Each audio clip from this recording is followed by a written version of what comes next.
A new independent report has found that Clare County Council needs to increase its social housing stock by almost 60% in order to meet current demand. The study carried out by the Parliamentary Budget Office shows that around 1 in every 20 households in the county is eligible for social housing but isn't currently receiving it, with children and older adults among those most affected. To discuss what this means for Clare and how the shortfall can be addressed, I'm joined now by Chair of the Local Authority's Social Development SPC with responsibility for housing, that's the Six Mile Bridge, Fine Gael Councillor John Crowe, the Planning Consultant and Clonlara Independent Councillor Michael Begley, and Pádraig McCormick is also with us, the Clare County Council Senior Executive Officer with responsibility for housing delivery, infrastructure provision and land activation Directorate. And you're all very welcome to the show, gents. John, when you hear that the council needs to increase its social housing stock by almost 60% to meet current demand, what does it tell you about the scale of the housing challenge in Clare? Well, as everyone, good morning, Ellen. As everyone knows, there is a major problem as regards housing. But the biggest problem of all that we're facing, especially in Clare, is the lack of the infrastructure. I mean, if you look at it, we have 51 settlements in Clare with no water treatment facilities. And if the facilities were in here, it would really open up the whole county, to give villages and small schools, that would give the people an opportunity to live in all these areas. But the lack of the infrastructure is killing us completely. I mean, if we just go back to Broadford and Clare, that has been sanctioned for the last number of years. The funding is in place to do these schemes. And on top of that, Minister James Brown gave extra funding for that scheme, we'll say, in the budget, and that hasn't started. I mean, this infrastructure is crippling us. Tis fine for these different groups throughout all the numbers, etc., etc. But our problem in Clare is infrastructure, lack of capacity. But that problem isn't unique to Clare, John. And we know the government have, in recent months, announced their plan of major investment in infrastructure projects. But some would say your party has been in power since 2011, and why has it taken almost 15 years for that to happen? Yeah, this is a major problem, and it is a problem that will have to be tackled. It should have been tackled, but at this stage it will certainly have to be tackled, because the numbers on the waiting list for housing is going up and going up. And I know that there was a proposal by the Deputy Joe Cooney for the modular wastewater treatment that would be developer-led. I think that would be a major start, and it's something like that should be pushed at this stage. Okay, but just to bring you in now, Michael Begley, the report calling for a 58% increase in social housing stock. In your view, is that achievable under the current planning, zoning and appeal processes? Well, good morning, Alan. I suppose you have the old saying, lies, damn lies and statistics. Figures can be difficult to decipher and can be misleading as well.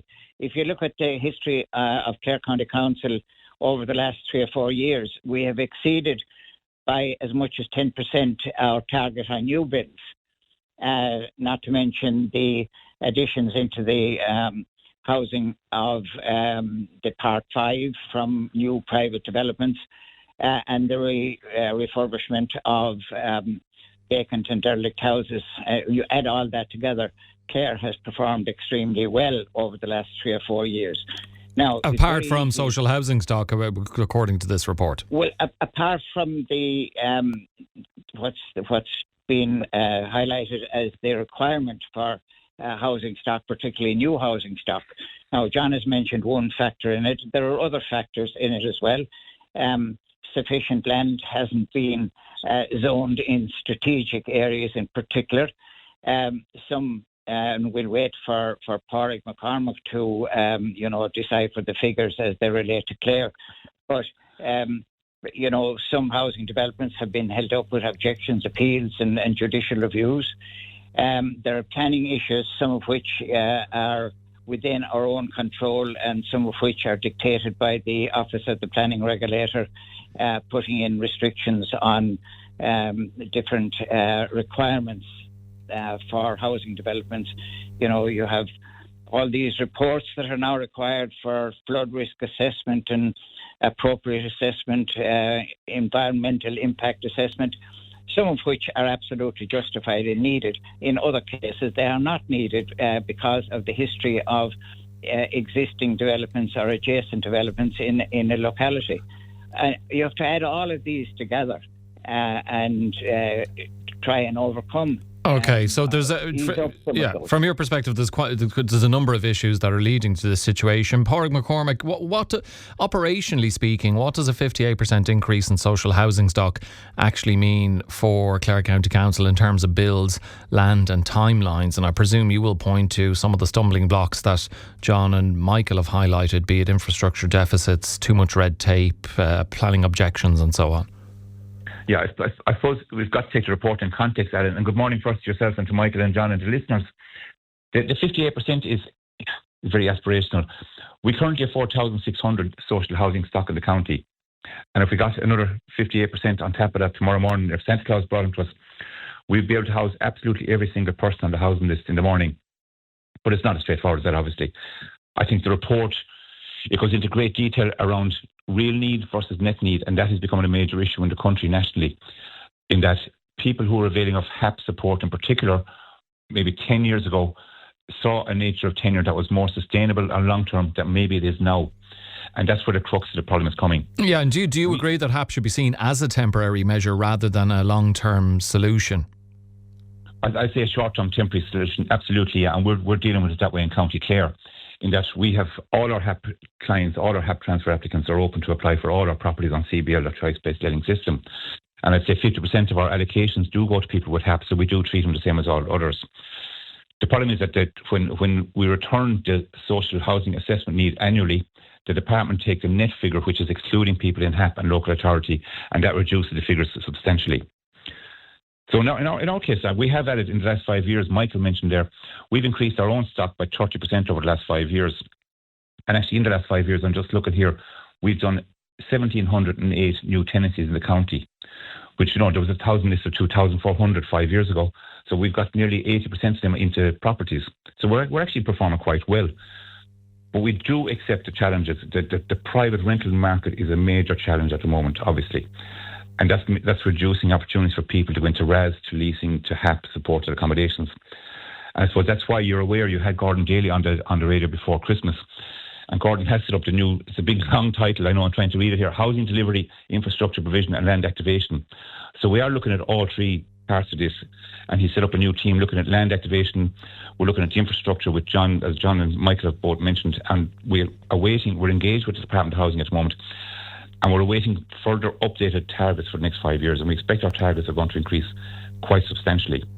And we'll deal with that challenge. We have the team in place and we'll deal with that going forward. Okay, Pádraig, just before I go back to John and Michael, I mean, it's what you've mentioned there, you would hope that will make inroads into delivery. But how constrained is Clare right now by access to things like service land and enabling infrastructure such as water and wastewater? It is an issue, and that's again, nationally there's work's been brought about to deal with that, and internally ourselves we're looking at the infrastructure provision, what we can do to work on it, and we have our own team set up around that as well. It is an issue. Accessing land, finding land, working developers are all issues, and again we have our new team in place which are going to tackle that over the coming months with a new plan going forward for the next 4 to 5 years. We have to activate more land. We have to activate more delivery, both private, support private delivery and deliver more social housing. John, just to go back to you, children make up 35% of those in housing need. Do you think enough has been done at political level to prioritise family homes? Well, the thing about it is that we have to, Alan. I think at this stage, we certainly have to push it. We are in the cold phase of it as councillors because the people are coming to us. We realise the seriousness of it out there. We are trying our level best to try and help people as best we can, but when the supply isn't there, and there will certainly have to be a lot more done to help that supply. Michael, you're a planning consultant. Do you think the balance between social housing, private development and one-off housing is right in this county? Well, I think that there's social housing, and we're leaving out, of course, affordable housing as well. And you have 20% of all new private developments have to provide 10% under each of those two headings. So, that certainly helps. But there are developers out there who would say that Clare is one of the more difficult counties to find developable sites. And that goes back to the various points that have been mentioned already. So we have to, and hopefully this review of the county development plan, which has been commissioned by the Minister, is going to provide more strategic land that will fast-track some private and social development. Then there are other types of infrastructure, you see, like take Shannon Town, for instance. There's an amount of land available to both private and the local authority there, but the flood risk or the flood defence project has to be completed before they will get planning permission on those sites. So it's all intertwined, and it's difficult to single out any one of those headings that would be a huge benefit. And another point there about family homes and in relation to children, the report shows that 32% of applicants on the social housing list are single people, and another 22 are a single person with one or two children.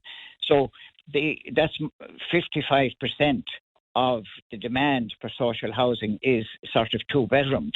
But you need to increase it, because we have fallen back on the provision of three-bedroom family homes in both social and private housing, because the demand seems to be there for two-bedroom. And the difficulty with that is, from a developer's point of view, is that it costs as much to build a two-bedroom house as it does a four-bedroom house in terms of the overheads related, in that the water connections, wastewater connections, electricity connections, and all of those overheads are the same for each connection. It doesn't relate to the type of house that's been provided. So I think the Minister and the government need to look at ways of scaling the overhead costs to the construction of houses in both private and social development, but particularly in the private one. Okay, and Parag, would you agree with that? Absolutely, yeah. And again, back to Michael's point, I mean, I think the report that you're looking at was published or based on figures from 2024, which is nearly 2 years ago. The need for single people is growing constantly. Michael mentioned, I think, 30 or 35%. There's actually over 50% of our social housing list now is single adults with no children. And that's become an issue. You'll see the report for the monthly management report that's available for the council meeting on Monday that shows, again, 70% of our need is for 1 and 2 bedroom properties. But we also have to encourage, small builds for 3 bed, 4 beds in areas that are needed. And the other aspect on that, I think, is down to, we discussed right sizing different times and under occupancy. We have quite a number of council properties in the county where there's under occupancy, in that people moved in maybe 20, 30 years ago into 3 and 4 bedroom properties, raised their families, and the families have now moved on to their own homes, wherever. And if they could contact us maybe about considering transferring to a smaller property that might be more suitable for them into their older years, and that will free up 3 and 4 bedroom properties around the county for us as well. So I suppose it's joined up thinking across all sections. It's our existing stock, how we reutilise it. Going forward, the lads mentioned affordable housing. We're delighted. We achieved 16 affordable houses in Clare last year. 16 families were able to buy their houses at a reduced price, and they moved into them at various periods last year between June and December, which is positive. And we need to build on that again going forward for 2026. Parag, are there any council-owned sites that could be quickly activated if the funding and infrastructure were in place? Or are there always other issues like the one in Shannon that Michael mentioned earlier? Yeah, Shannon is an issue with the flood. Now, I live in Shannon myself, as you're probably aware. I've never seen the flooding being a major issue, but it's recognised as an issue and needs the work to be done. But again, we're looking at that land activation. There isn't a major amount of land available that we can use at the moment. But we are looking at, we're seeking expressions of interest from all landowners across the county, in all areas, in Shannon and the smaller rural areas, that will come to us with property or with land that may be developable. And whether we ask developers to develop on them or we do it ourselves, we look into all those things.